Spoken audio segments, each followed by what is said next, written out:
Welcome to Maggieville, USA. Here we are with our 3-part Halloween Spook-tacular event. Nightmare on Broomstick Lane.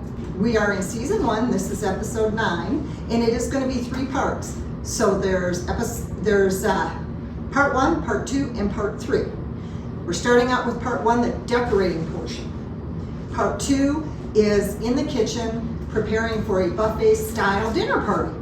And then part 3 is my favorite part. We're going to have a bewitching cocktail party.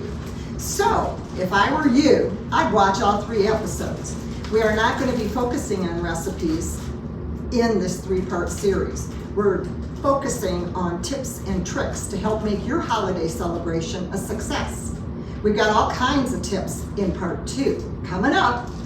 But for this part, again, we're doing the decorating. And Teresa's dining room is always a hoot at Halloween time. And we've started out by getting, I think we got everything we're going to use, I think so. laid out on the table. And we're ready to get started. I'm going to do the cobwebs on the mirror first, because then we're going to layer the mantle. You don't want to go ahead and put your stuff up first, because you're going to knock things over, break things, stuff like that, so that's easier. Okay, a lot of times I've done my table all up and I put skeletons all around the table if I don't plan on having anybody eat here. And then after I'm done decorating the table, I'll take cobwebs and I'll put them all over like my skeletons, like this is. Oh, I remember. That's creepy. Yeah. That's creepy. So shall we get started? We'll Yes, go ahead and we'll do the cobwebs. Oh shoot, I forgot to take off this stuff and I want to go ahead and I'm going to put something up here, so can we go ahead and take these off? See, she didn't plan well enough. Oops. Ew, dusty, girlfriend. Well, Maggie, What? it's almost Halloween. You know I don't dust weeks before I decorate. The dust and the cobwebs add, so you don't want to sit there and have a nice clean, Why put up fake? polished. Exactly. Why put up fake? We're gonna add a little fake. It doesn't hurt to have dust. When we're done, you're calling my husband and telling him I'm not dusting on purpose Okay. because of Halloween. It's all my fault. It's all your fault. Okay. Oh my goodness. Oh my goodness. I don't have to dust now. I got a good excuse. That's right. The show. I love this mirror.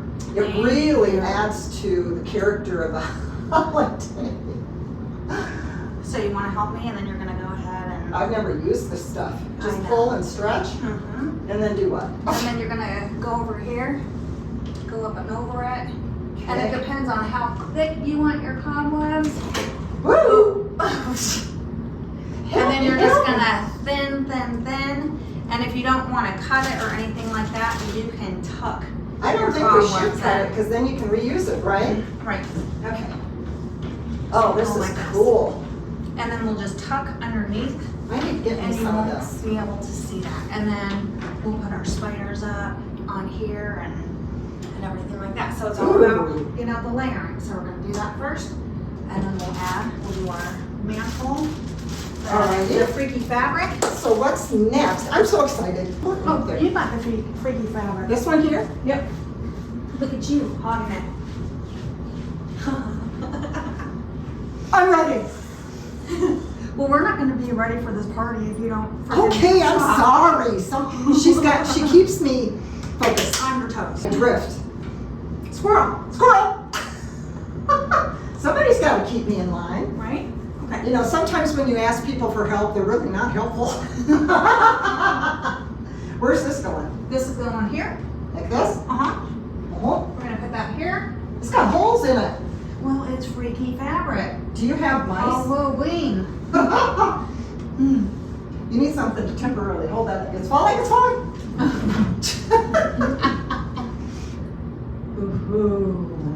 The difficult part for Teresa is she does about the same thing every year, but she's always adding to her collection. So 35 years of adding to my Halloween. So it's kind of like, there you go, flexibility is the key to success.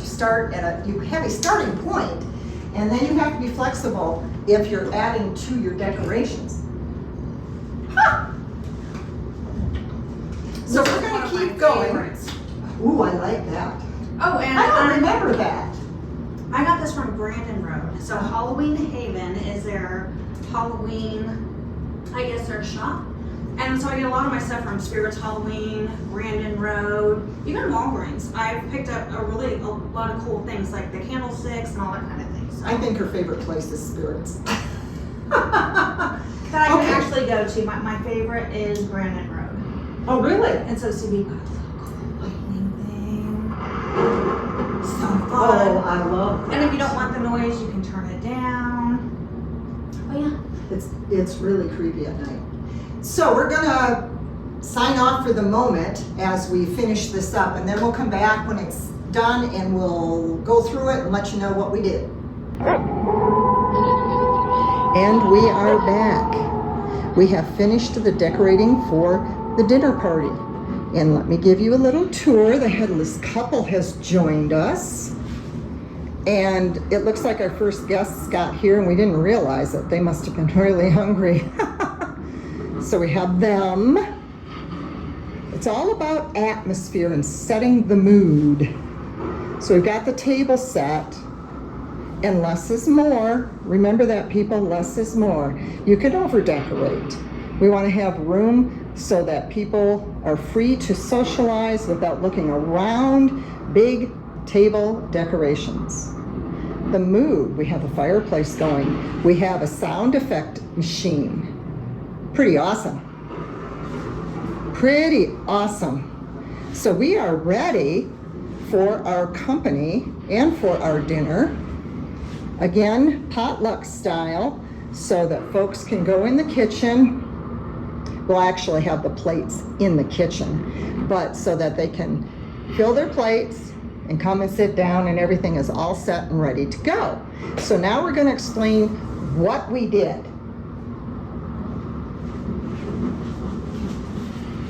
Excuse me, darling. I'm just passing through.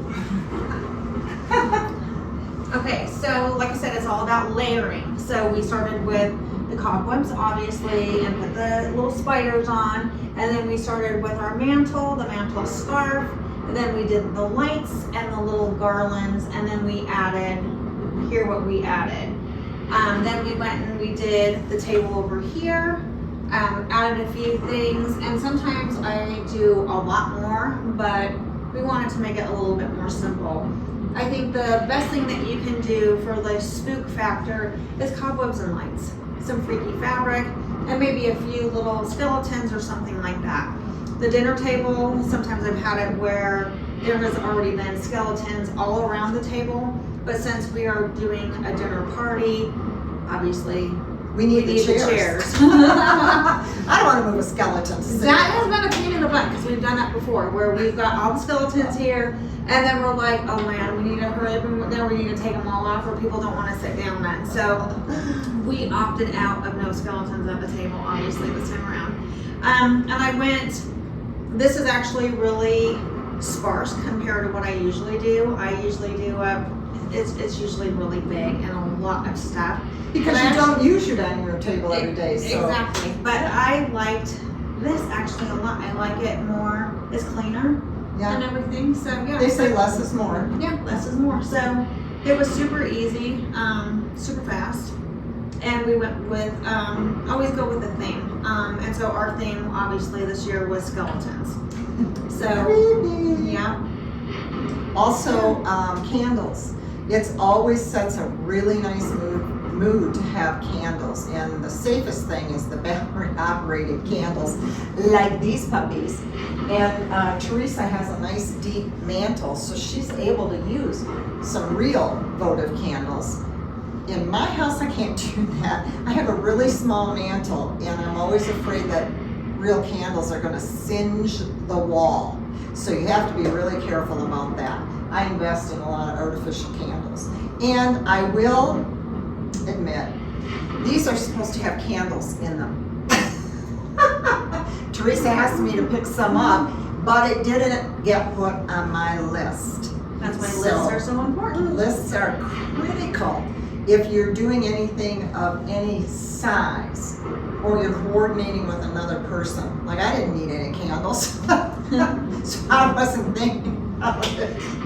But So lists. And I even rewrite my lists at times as I get a lot of things checked off.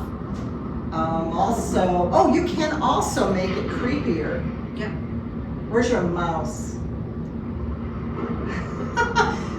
So there's a lot of times that, I have some moss in here with some bugs, and we'll put, little bugs in the food or on top of the food, or you might want to go ahead and put one on a plate, stuff like that, or put a different thing on everybody's plate, So it makes it a little bit creepier. If you don't have a lot of food, Yeah.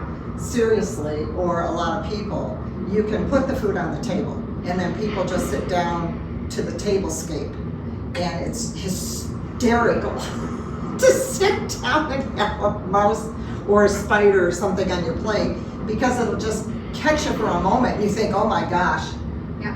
what was that? My thing is, if, for a party of 6 or 8, it's not a big deal to put your food on the table. But when, there's plenty of space on this table, spread the decorations just so that you can get the food on the table. But quite often, if you have a smaller table, oh God, I love her set. It's so accommodating and so spacious. But at my house, my table's much smaller. And if you put food on the table, you don't have room for your dishes. So it just is overwhelming. You could put the food on this table. Yeah. There's plenty of space to do that. And then, like I said, then people sit down at the place setting. You can do creepy little stuff like this.